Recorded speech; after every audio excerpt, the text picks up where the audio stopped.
আমাদের চারপাশে ঘটে যাওয়া ব্যাখ্যাহীন ঘটনা নিয়ে আমাদের এই চ্যানেল।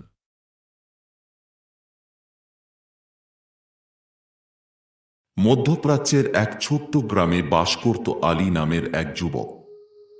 আলী ছিল গ্রামের একমাত্র কুরআন শিক্ষিত ব্যক্তি, যাকে সবাই সম্মান করত। তার দিন কাটত গ্রামের মসজিদে কুরআন পাঠ করে, আর রাতে সে তার ছোট্ট ঘরে একাকী বসবাস করত। কিন্তু একদিন তার শান্তিপূর্ণ জীবন বদলে যেতে লাগল। গ্রামের মুরব্বীরা এক সন্ধ্যায় এসে তাকে জানালো যে গ্রামে অদ্ভুত কিছু ঘটনা ঘটছে। গবাদি পশু হারিয়ে যাচ্ছে, মানুষের ঘুম ভেঙে যাচ্ছে রাত বিরাতে, আর কেউ কেউ দাবি করছে যে তারা রাতে অদ্ভুত ছায়ামূর্তি দেখেছে। আলী এসব ঘটনা শুনে অবাক হল এবং ভাবল এগুলো হয়তো মানুষের কল্পনা বা কোনো সাধারণ ঘটনা। কিন্তু গ্রামের লোকেরা তাকে বলল, আমাদের বিশ্বাস এখানে কোনো অশুভ জিনের প্রভাব রয়েছে। আমরা শুনেছি তুমি কুরআন পড়তে জানো, তুমি কি আমাদের সাহায্য করতে পারবে? আলী তাদের ভীতি দূর করতে রাজি হল এবং প্রতিজ্ঞা করল সে সত্য উদ্ঘাটনের চেষ্টা করবে। পরের রাতে আলী গ্রামের মাঝখানে একটি পুরনো কুয়োর কাছে বসে প্রার্থনা শুরু করল। কুয়োটির সঙ্গে অনেক পুরনো কাহিনী জড়িত ছিল।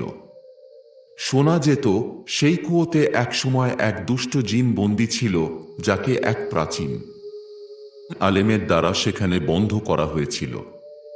কিন্তু বহু বছর পর সেই কুয়ো বন্ধ হওয়া সত্ত্বেও আবার জিনটি মুক্তি পেতে চাচ্ছে। আলী প্রার্থনা করতে করতে হঠাৎ অনুভব করল আশপাশের বাতাস ভারী হয়ে উঠছে। একটি ঠান্ডা হাওয়া তার মুখে এসে লাগল, যা তাকে শিহরিত করে তুলল। তিনি চোখ মেলে চারপাশে তাকালেন, কিন্তু কিছুই দেখতে পেলেন না।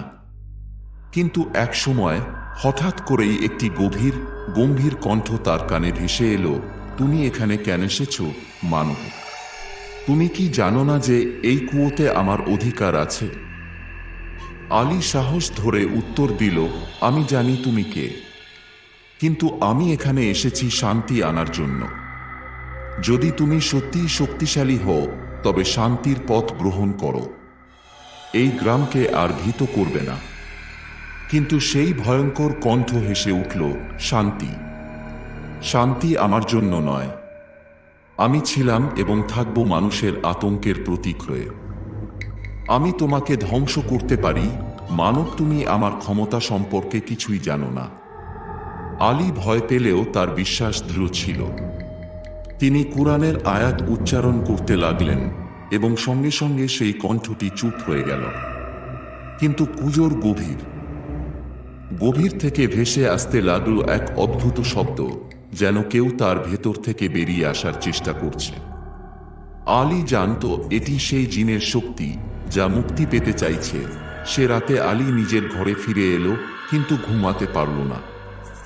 রাতে হঠাৎ করেই তার ঘরের দরজা নিজে থেকেই খুলে গেল। আলী উঠে দরজা বন্ধ করার চেষ্টা করল, কিন্তু দরজাটি তার হাতে গরম হয়ে উঠল। সে দরজা থেকে হাত সরিয়ে নিল এবং বুঝল জিন তার পিছু নিয়েছে।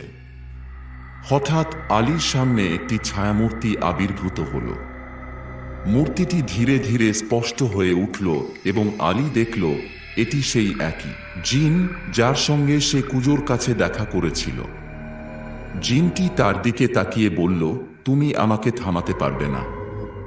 এই গ্রাম আমার অধিকার এবং আমি যা চাই তাই হবে। তুমি যদি সত্যিই সাহসী হও তবে আমাকে বাধা দাও। আলী আবার কুরআন পাঠ করতে শুরু করল। এবার জিনটি চিৎকার করে উঠল এবং চারপাশের বাতাসে এক অদ্ভুত শক্তি ছড়িয়ে পড়ল। আলী অনুভব করল সে যেন ধীরে ধীরে শক্তি হারাচ্ছে। আলী জানত তাকে শেষ পর্যন্ত লড়াই চালিয়ে যেতে হবে।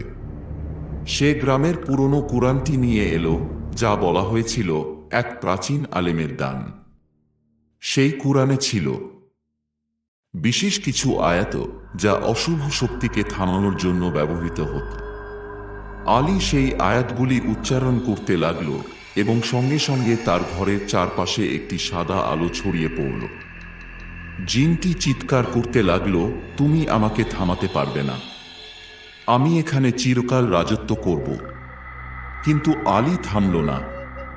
সে পুরো মনোযোগ দিয়ে কুরআন পাঠ করতে লাগল। আর সেই আলো আরো উজ্জ্বল হয়ে উঠল। কিছুক্ষণ পরে জিনটির মূর্তি ধীরে ধীরে ম্লান হতে শুরু করল। তার চিৎকার ক্রমেই ফিকে হয়ে গেল এবং একসময় তা পুরোপুরি মিলিয়ে গেল।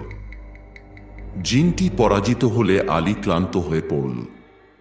কিন্তু তার মনে ছিল এক শান্তির অনুভূতি, কারণ সে জানত সে গ্রামের মানুষদের মুক্তি দিতে পেরেছে। পরের দিন আলী গ্রামের মানুষদের জানালো যে জিনটি আর তাদেরকে বিরক্ত করতে পারবে না। গ্রামবাসী তাকে ধন্যবাদ জানালো এবং তার সাহসিকতার প্রশংসা করল। গ্রামের লোকেরা সেই কুজোটি চিরতরে বন্ধ করে দিল এবং তার চারপাশে সুরক্ষার জন্য পবিত্র আয়াতগুলি খোদাই করে দিল। আর সেই রাতের পর থেকে গ্রামে আর কোনো অশুভ শক্তির উপস্থিতি দেখা যায়নি।